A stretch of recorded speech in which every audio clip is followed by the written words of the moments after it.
Howdy folks, Sunny and South. Hope everybody doing real good. Creole style jambalaya on the menu this evening. We're going to be doing this in an instant pot. It's going to be super quick and very easy. Going to do a few different things here that are shortcuts that speed this process up. One is using a parboiled rice. Parboiled long grain rice. That's going to lower the cook time that we need in the instant pot.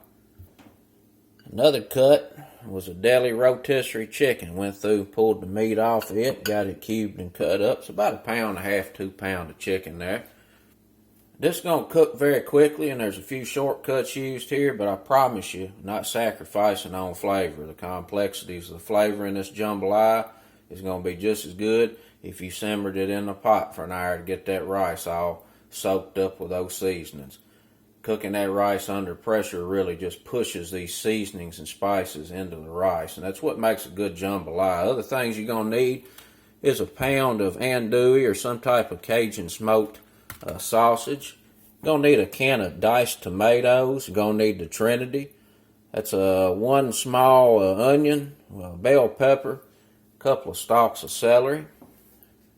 Gonna need a few cups of unsalted chicken broth. Gonna need some parsley, some butter, a couple of bay leaves, a little bit of Tabasco. We're gonna hit it with some cayenne pepper just to add that nice little spice to it. Some other seasonings is tomato paste. This is a Creole jambalaya, which contains a tomato-based product. If we was making a Cajun jambalaya, it would not have the tomato base or the tomatoes in there. You're gonna need some onion powder, garlic powder, some salted Cajun Creole seasoning. Gonna need a little bit of chili powder and some Worcestershire. I got a few medium-sized shrimp here. I'm gonna throw some blackening seasoning on, get them in a skillet. We'll garnish this jambalaya off with that at the end. Let's get to cooking.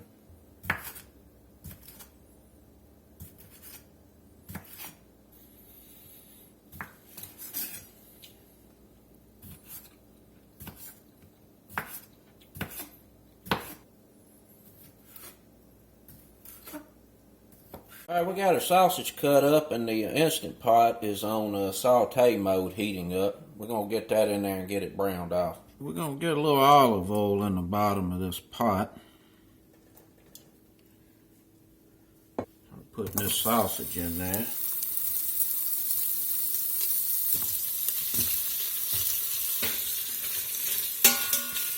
We're going to let this sausage saute here a few minutes until it's just got some color on it, browned up a little bit.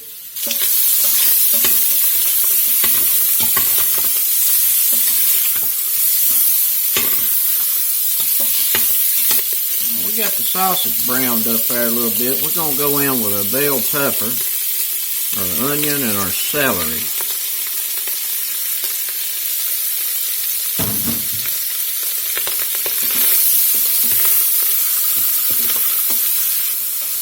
We're going to let that Trinity just sweat there a few minutes. It softens up some. And as these vegetables start sweating, they're going to release some water. And we're going to scrape the bottom of this pot.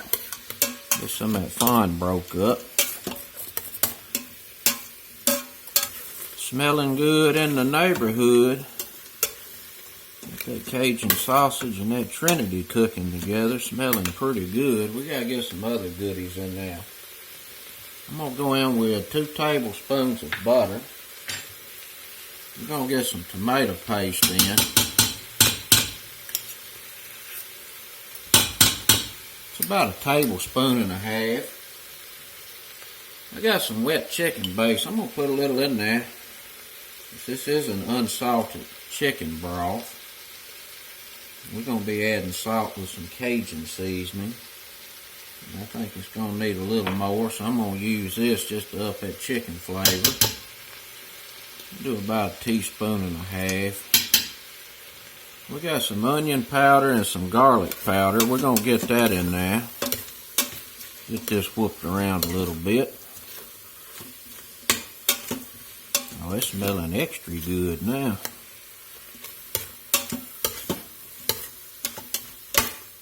We got some salted Cajun and Creole seasoning. We're going to get that in there. And all these ingredients, as usual, will be down in the description. We're going to get a little chili powder in. We're going to get us a little Worcestershire in.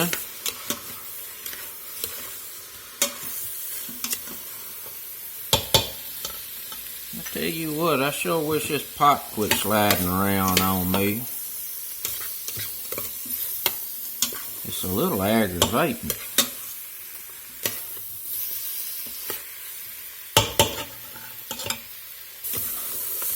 Just trying to let all these seasonings toast and heat up here just a few minutes. I tell you what, it is smelling delish. We're going to go in with 2 cups of chicken broth.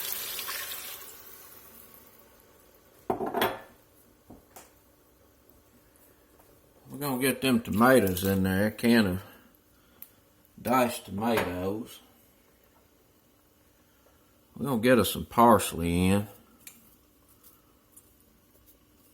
A couple of tablespoons of parsley. I'm going to put a little cayenne pepper in. Do about a 1/2 to 3/4 of a teaspoon. Some Tabasco in here. A couple of good splashes of that. We're going to get our chicken in here. Get this mixed around a little bit.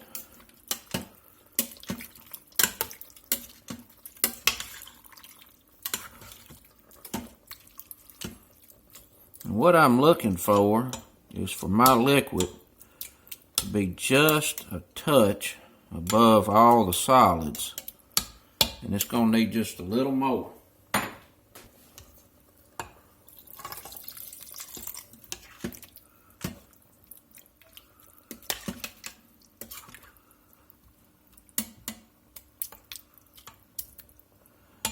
That was about 2.5 cups total of broth.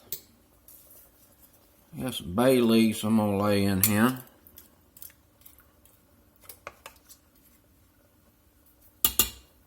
We're going to go in with this parboiled rice. This is 1.5 cups. And I'm not going to mix this through. I'm just going to kind of just push it down in here a little bit. I don't really want a whole lot of it on the bottom because it could scorch. We was running this on Sauté to get this stuff cooked up a little bit. We're going to turn that off and we're going to go to pressure cook. And we're on high pressure. And we're going to run 5 minutes. I'm going to turn this keep warm feature off. This is going to start coming up to pressure, and when it does, it'll count down and cook 5 minutes. While jambalaya is cooking in the pressure cooker, we're going to blacken this up a little bit of a shrimp, some butter in the skillet, and a little olive oil. And on these shrimps, it's a little medium size. These raw shrimps. Let's get a little olive oil on those. I'm going to hit them with a little bit of this Paul Prudhomme blackening redfish magic. Get a little in here and get them tossed up.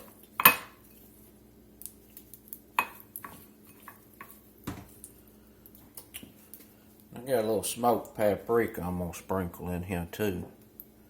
And this is optional. I just want to serve these up with the jambalaya. I don't like shrimp in my jambalaya usually, but I do like some shrimp with jambalaya. The butter's browned up. Let's get these shrimp in here.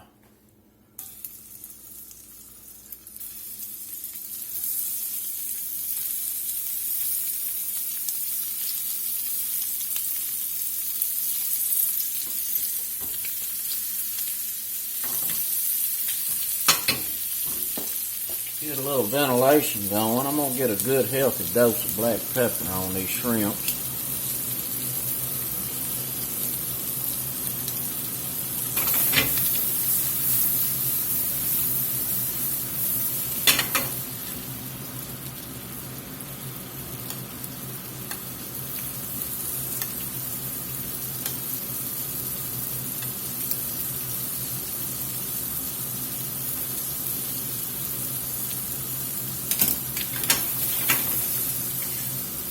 gonna cut the fire off on them. They done.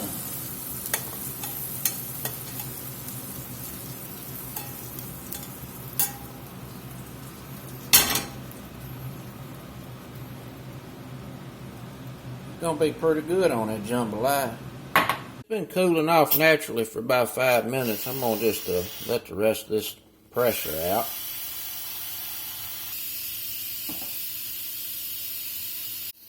So the key to using this parboiled rice is it takes a few minutes for the pressure cooker to come up under pressure and the rice is cooking there. Then it's 5 minutes under pressure. Now I usually let it set 4 or 5 minutes and then open that up and let the rest of that pressure off. So the parboiled rice ends up being in there a total of about 15 minutes and it turns out pretty good. Let's take a look at it.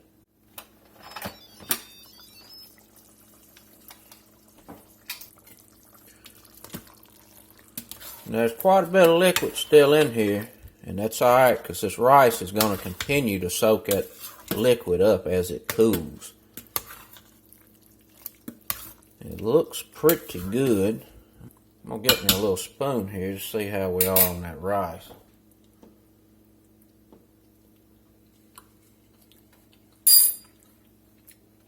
Good. Smells outstanding.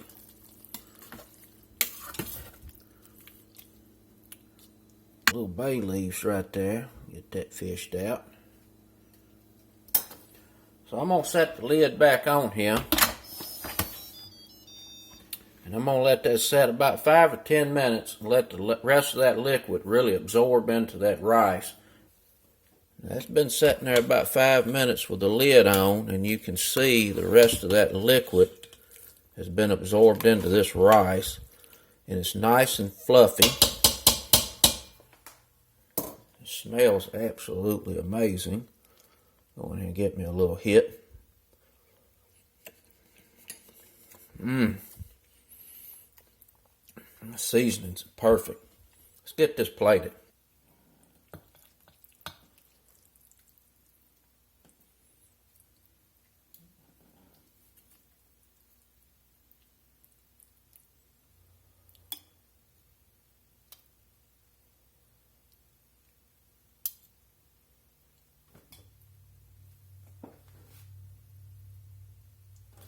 I'm going to have a little garlic bread with mine.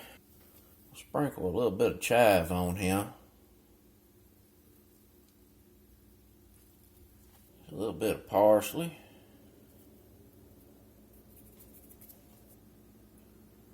Get me a little hot sauce on here.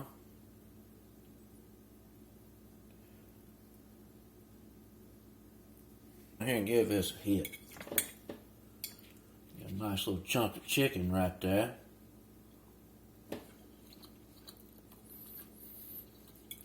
Man,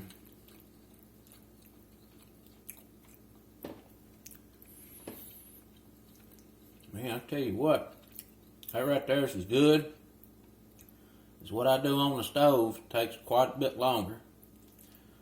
I like this Instant Pot technique. It just makes this so much simpler and less cleanup.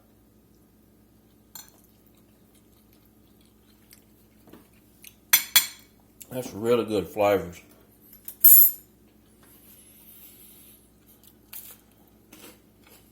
Yes, sir. Something now, if you want to put shrimp in your jambalaya, I suggest just sauteing them off in that butter like I did with some blackening seasoning. Then once your jambalaya is done cooking, then just put your shrimp in there and mix it in there. I definitely would not cook the shrimp with the jambalaya in that pressure cooker. You're going to end up with a mess. Won't be fitting to eat. But using the rotisserie chicken and the parboiled rice, it just makes this a whole lot easier and simpler. You know, the parboiled rice is already cooked, so it does not have all that starch on it, so you don't have to rinse it and fool with that. And you don't have to worry about your jambalaya turning out like a pile of mashed potatoes and the rice just all mushy and nasty with the parboiled rice, because it doesn't have all that starch on it. As long as you don't overcook it, it does real good. So that's it, folks. That's some simple and easier way to make a good, delicious bowl of Creole style jambalaya. Hope everybody has a nice, enjoyable, and relaxing Thanksgiving that's coming up. Until next time, peace.